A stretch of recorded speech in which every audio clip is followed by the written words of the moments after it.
There's nothing like returning to your old stomping grounds, digging through memories, uncovering secrets from your own past, remembering things you'd actually forgotten, digging up bones, as Randy Travis used to say. And that's kind of what I'm doing in this episode of the podcast. I'm doing rambling, hometown reflections, and that's coming up on this episode of the Stark Reflections on Writing and Publishing podcast. Welcome to the Stark Reflections on Writing and Publishing podcast. There has never been a better time for writers. More information, options, and opportunities are available to you, but navigating these requires insight. Join Mark Leslie Lefebvre as he draws upon more than a quarter century of experience as a writer, a bookseller, and a trusted book industry consultant to explore and reflect on the writing and publishing landscape to help you make informed choices on your writer journey.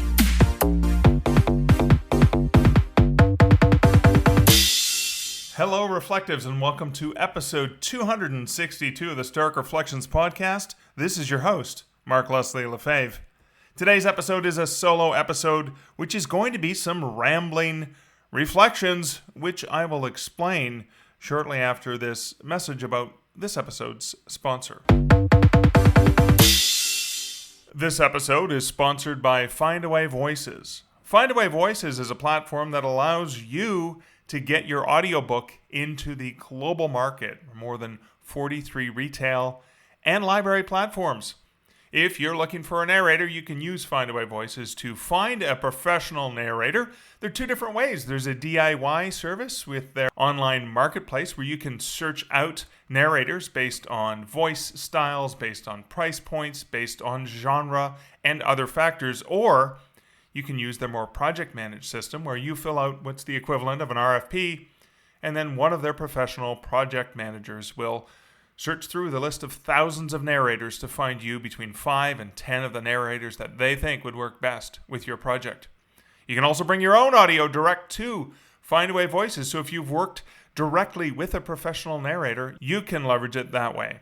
That's the great thing about Findaway Voices. There's no one way to do things. They allow you the flexibility and the control and the way to find your way to get great audio out into the market. And if you want to see how you can leverage Findaway Voices as an author, you can check them out over at starkreflections.ca/Findaway.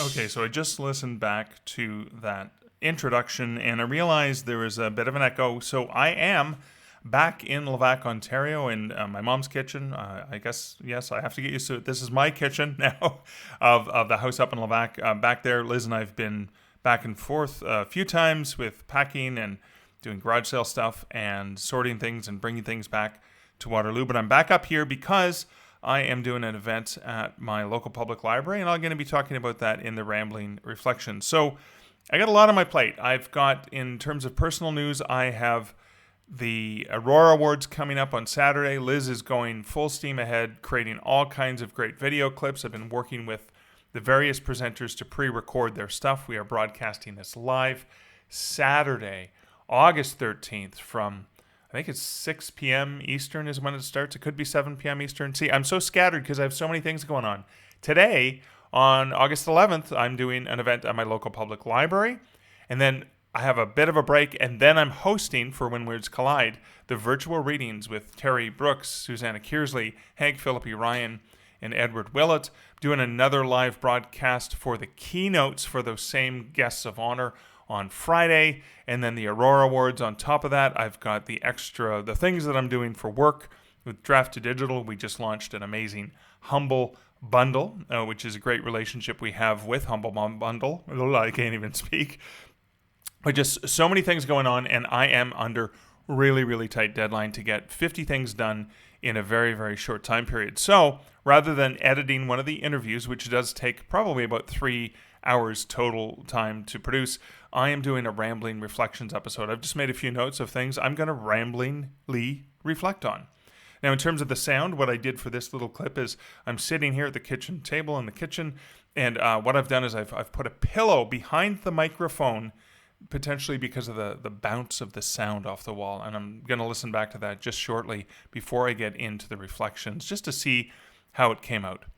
I just want to say a huge thank you as well to all my listeners, those who comment on the podcast, as well as my awesome patrons who support this podcast over at patreon.com/starkreflections. I still have to post the August hangout that we're going to be doing, and I still have to, for the patrons, produce and produce and edit the patron chat that we did in July. So many things to do, but hopefully after this weekend, after the 14th, when Words Collide is over, I'll have a little bit more free time, because I have not done any actual writing in weeks, and it's driving me crazy. Does that happen to you when you don't get writing done?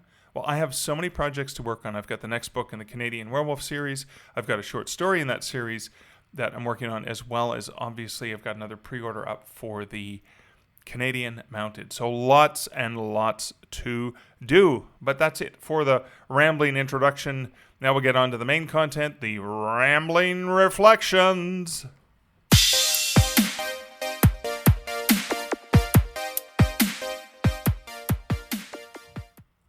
Rambling Reflection number 1. As I mentioned in the introduction, I am in Levack, Ontario. This is the hometown where I grew up in, spent the first 18 years of my life, and of course I have returned numerous times over the years. I spent a couple of my summers between university years working here in the summer, living with my parents, and then of course constantly visiting my baba, my dad, my mom over the years. So this is my hometown.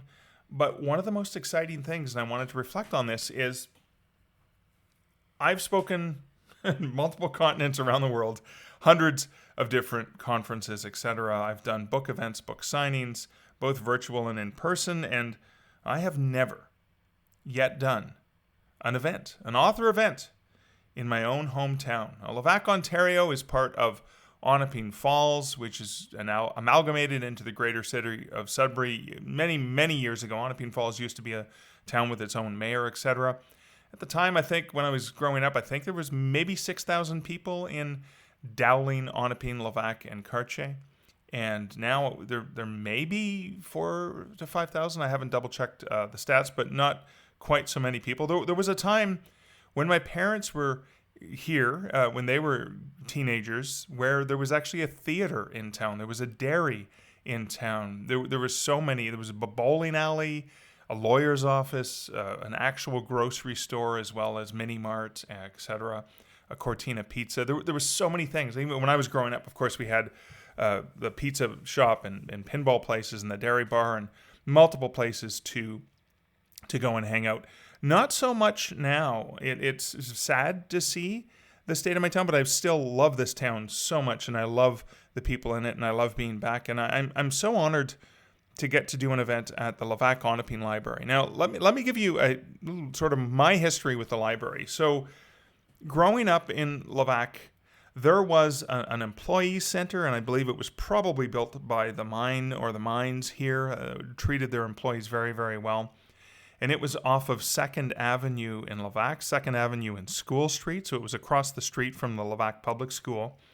And it was a 3-story-ish building. It was sort of built on the side of a hill, so you can go in at street level on 2nd Avenue, or you can go in on the lower level, which would go down. There was like a baseball field, and now there's a soccer field in that area.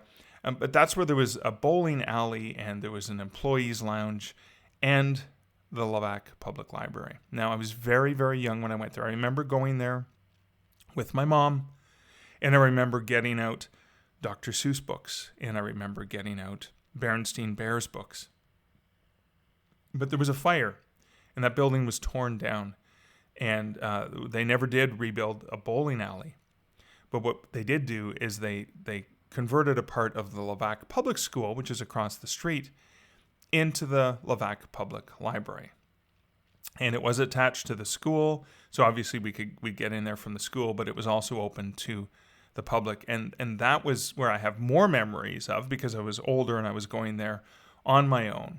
Now, some of my favorite memories of the Levack Public Library, and I'm sure, dear listener, that as a writer, you probably perhaps discovered your love of reading related to parental influence as well as the library.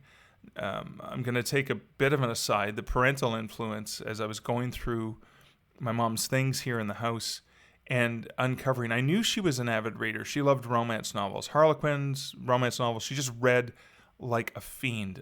My earliest memories are when she would cook me a pound of bacon every morning. Yes, dear listener, every morning, and I'm still alive to tell the story. Pound of bacon every morning, and eggs and toast and coffee. It didn't matter how young I was eating all those things. And she'd be sitting at the other end of the table with a cigarette in one hand, her coffee there, and a book, a paperback novel, usually a Harlequin novel. She'd read probably 3 books a day. She still did so much around the house, basically cooking and cleaning and all the things, but she basically every free moment was spent reading. And so as we were gathering up boxes and boxes and boxes of my mom's books, I realized exactly where I got my love for reading from, where I got my love of books as well.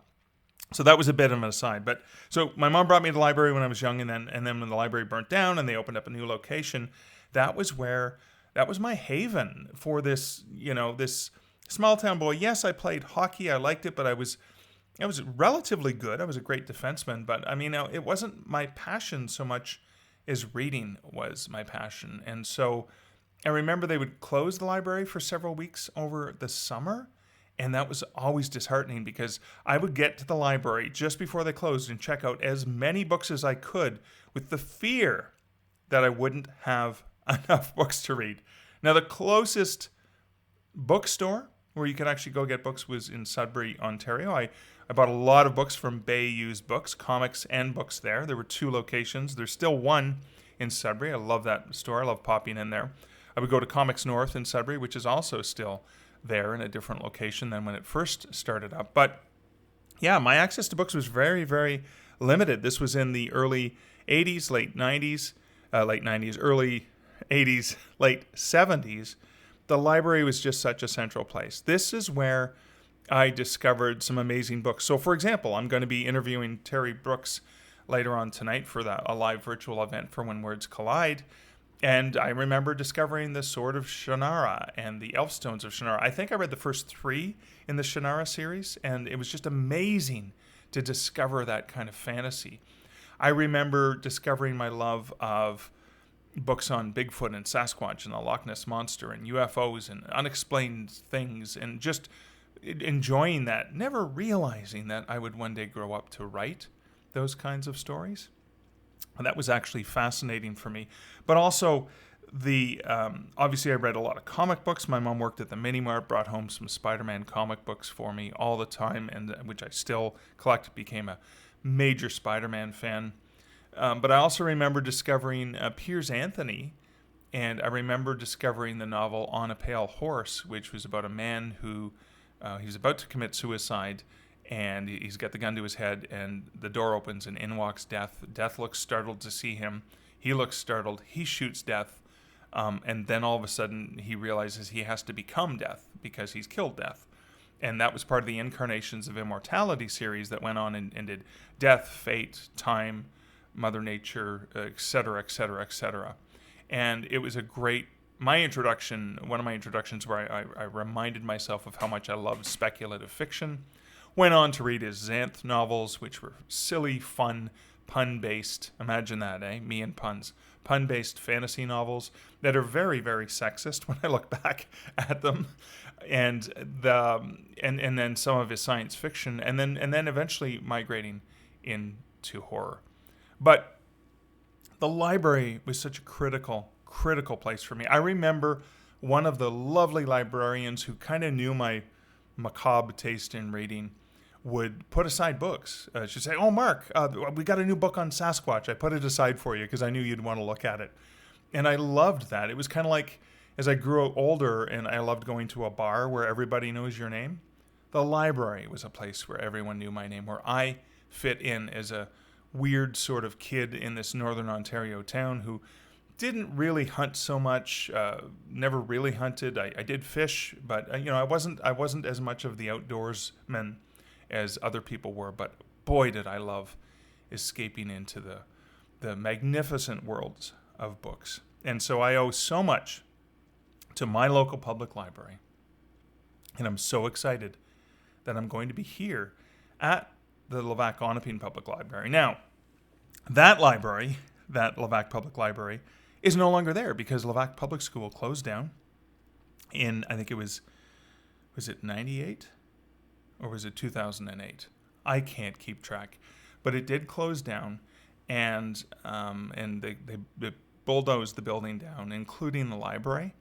And now we do have part of the Greater Sudbury region of Greater Sudbury Public Library System, the Levack Onaping Library, which is located in Onaping, just down the highway from Levack, and it's part of the community center. That's where the pool was, where we took swimming lessons growing up.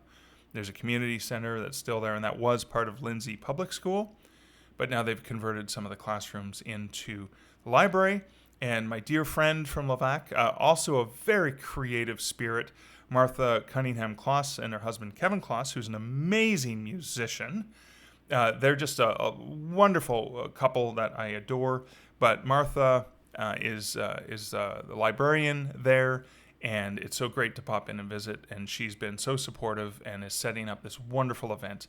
And I just feel like this is kind of like a dream come true. I mean, just to be able to walk into the library. Now, again, it's not the library that I grew up in because that no longer exists, but to walk into my hometown library and to see a display of Mark Leslie books, because they have a full complement of so many of my books, both traditionally published and self-published.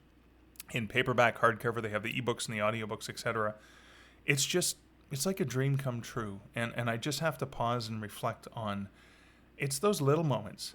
It's not necessarily the New York Times bestseller list. It's not necessarily any of those big acclaims being nominated for something, or any of those awesome things I've gotten to do as a writer over the years. But seriously, walking into my hometown library, seeing my books on the shelf, and being able to do an event in front of people from my hometown, potentially, hopefully, if there are any young people who are there tonight, inspiring them and reminding them of the power and might of their local library, of words, of books, of the magic that can happen. My God, what an incredible feeling. And I just wanted to share it with you, dear listener. Rambling reflection number 2. Yeah, this is going to be a nostalgic one as well, I guess because of what's going on this week, but I wanted to share a little bit of an experience about growing up in this town and discovering the magic of Sean Costello. So Sean Costello had some books out with Pocket Books in the early 80s, and he was touted as Canada's Stephen King. And Eden's Eyes was his very first novel from Pocket Books. And it was so cool because the novel opens with a murder scene that takes place at a dive bar in Sudbury, Ontario. So there I was, loving macabre stuff, loving speculative fiction. And there was a local author who was writing horror, and it was set in my hometown of Sudbury. His other novels are set in Ottawa and Sudbury and Toronto and all places that I was somewhat familiar with. But what an incredible feeling. Little did I know that this author that I worshipped would one day become a friend, because I saw Sean at a book event. I was back home visiting my mom, and my mom had always clipped things from the paper of things I'd be interested in. Oh, there's that author, Sean Costello, was going to be at Cole signing a new book, and he had released a book called Finders Keepers, and this was in the early 2000s, I should say.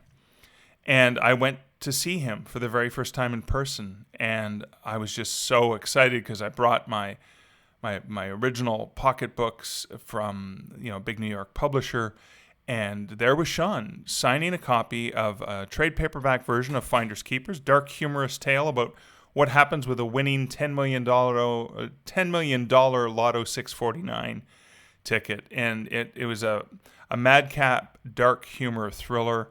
absolutely Sean Costello at his best. And it had been, I don't know, almost 10 years since he published his previous book. Now, he did get into a riff with his editor and publisher because they didn't want to publish any more books set in Canada. They wanted them set in New York or Chicago or Los Angeles or some big American city. And Sean was very adamant about setting the books where he wanted to set the books. And so he packed that in. It was partially that, and partially he just wanted to spend more time with his son, Steve, who is a very talented musician, by the way.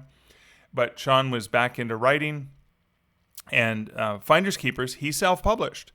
And I learned about self-publishing from him because he used Lightning Source, Ingram Lightning Source, way before Ingram Spark made it easy. And he managed to figure this out on his own. I was so inspired by that in 2004, I collected my previously published short stories, and I published One Hand Screaming through Ingram Lightning Source in 2004, inspired by Sean Costello. Now, later on, we would become good friends. I would be his digital mentor, and he continues to be my writing mentor because he's the most absolutely incredible writer. Sparse, Elmore Leonard kind of sparse, always looking to refine and cut out anything extraneous. Just an absolute brilliant writer. It doesn't matter what he writes. I just love everything he puts out. And it's sad that he's not putting out more because I've read probably 2 or 3 beginnings of stories he's created, and I'm just itching like, Sean, come on, what happens next? You're killing me here, man. But in any case, the reason I wanted to bring that up is, so Sean inspired me to self-publish my first book in 2004.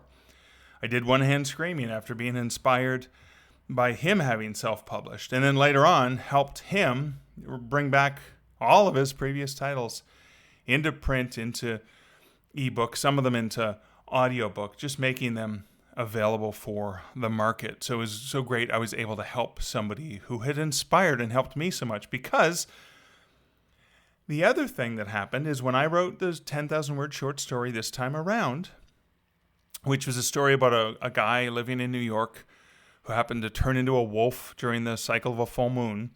And it was like living with the side effects. So when he wakes up naked in Battery Park with a bullet hole in his leg and the taste of human blood in his mouth, how does he get home? How does he find clothes to get home? How does he deal with this situation? It was sort of a dark humor look at a morning in the life of a werewolf in New York. And so I get to the end of the 10,000 word short story. I never did sell it to the magazine or the anthology I was hoping to sell it to, but Sean read the story and, to give me feedback and stuff. And we were having dinner in Sudbury once, and we were chatting about it. And he goes, so what happens next? And I said, what do you mean? It's over. And he goes, no. Like, what happens in the rest of his day? That would be interesting to see. And that became A Canadian Werewolf in New York. That became the novel, which launched the series, of which I'm now working on book 6 in that series. So again, so much inspiration from this incredible writer. Now, this kind of ties into what I've been up to lately. So Liz and I have been taking care of things in my mom's home. We've been cleaning things out, selling things for garage sale, seeing what we wanted to keep, seeing what we wanted to give away. And it's kind of heartbreaking to see, my mom had lived in this house for probably 80 years. She grew up in the house, she moved away for a few years, and then she moved back in with her mom, my baba. And so, 80 years of accumulated things. And we collect things, and we collect things with the best of intention for our heirs, for memories of things we love to collect, and not all those things get used. It's really, really sad because there's so many things. I can't keep all the things. I want to. I want to keep all the precious memories, but I can't keep all the things. And it's so sad when you see that. And so Sean knew I was in Sudbury and reached out and said, listen, he's getting older. He's been ill for a while, and he's kind of making plans, and he doesn't want the stuff to be left for his heirs to have to deal with, like all this stuff. Now, there's things he knows they want, obviously, but he went through his book collection, and he said, I've got a box of books for you, a giant box of books, and they're all signed first edition Stephen King books, and Robert McCammon and Peter Straub, and so many great books that he knew I would love. And so yesterday, which would have been the 10th of August, I went over to visit and see him, and he shared some of the stories of how meeting Stephen King at a book signing and getting him to sign some of the books, actually chasing Stephen King down the side of the highway to get him to sign a couple of his books. And so these not only are precious books that have meaning because they were owned by Sean, but they're signed to Sean. And he was so happy to pass them on to me. And it reminded me, I guess, because I've been going through those legacy pieces, is the value of the things we hang on to and why we hang on to them in the hopes that they are going to be loved. That was the other thing, is when we were selling stuff at the garage sale, it was stuff from my dad, stuff from my mom, stuff from my baba. And it wasn't about the money, it was, I'm so glad somebody can actually use this, that somebody finds value and use in this. And that's what Sean was doing. He knew I would love those books and cherish them. And that's why he felt good about giving them to me and seeing the smile on my face and knowing that was something that meant something to me. And that reminds me, so I want to reflect on that as sort of as a writer. It's those meaningful things that you share that readers can grasp, that they can cling to, that they can enjoy. Isn't that what the creation of the stories we're writing, isn't that what it's all about? It's passing on this legacy to other people who can take that story in and enjoy it in their own special, unique way, which may be completely different from the way you may have even intended. But being able to see and experience when those people are enjoying the stories, that is truly, truly precious, at least for me as a writer. It gives me great joy to know that something I've written has resonated with somebody. So, for example, this evening when I'm doing readings, I have read the story That Old Silk Hat They Found numerous times to live audiences, and it's always so amazing to see their feedback and reaction and to hear the laughter as I read the story. That is my reward for doing an event like that.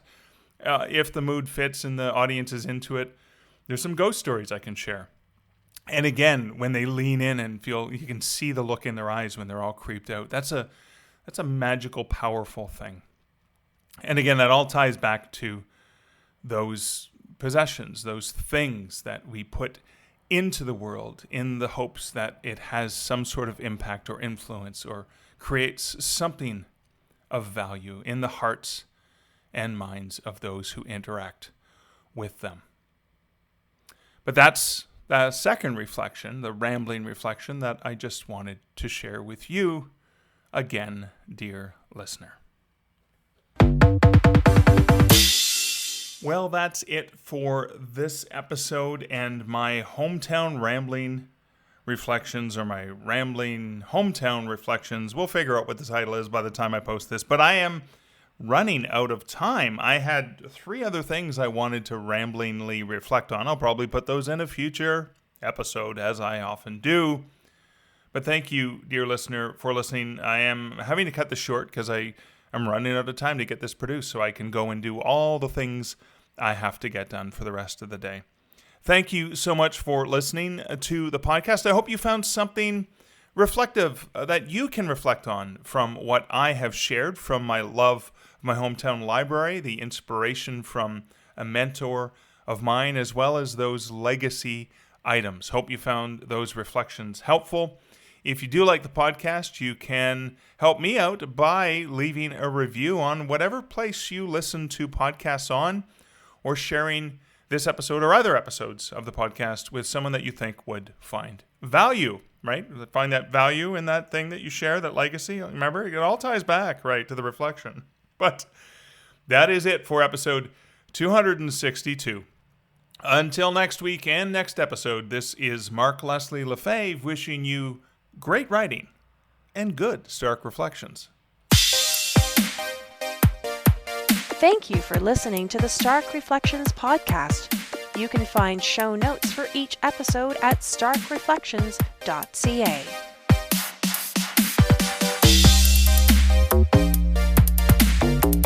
The music for this podcast, Laser Groove, was composed and produced by Kevin MacLeod. Check out more of Kevin's great music at incomptech.com.